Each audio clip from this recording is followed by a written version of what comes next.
أَوَلَمَّا أَصَابَتْكُم مُّصِيبَةٌ قَدْ أَصَبْتُم مِّثْلَيْهَا قُلْتُمْ أَنَّىٰ هَٰذَا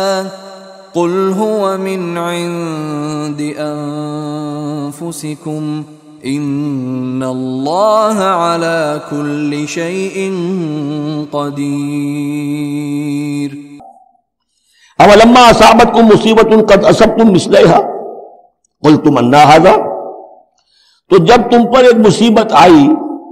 جب کہ تم اس سے دگنی مصیبت جو ہے ان کو پہنچا چکے ہو،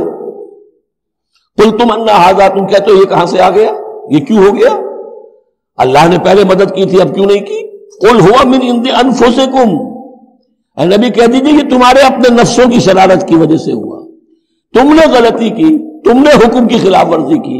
حتی اذا فشلتم وتنازعتم فی الامر وعصیتم من بعد ما اراکم ما تحبون ان اللہ علی کل شیء قدیر، اللہ تو ہر چیز پر قادر ہے۔ گویا کہ اسی مضمون کو دوہرا کر لایا گیا کہ وَلَقَدْ صَدَقَكُمُ اللَّهُ وَعْدَهُ، اللہ وعدہ اپنا پورا کر چکا تھا۔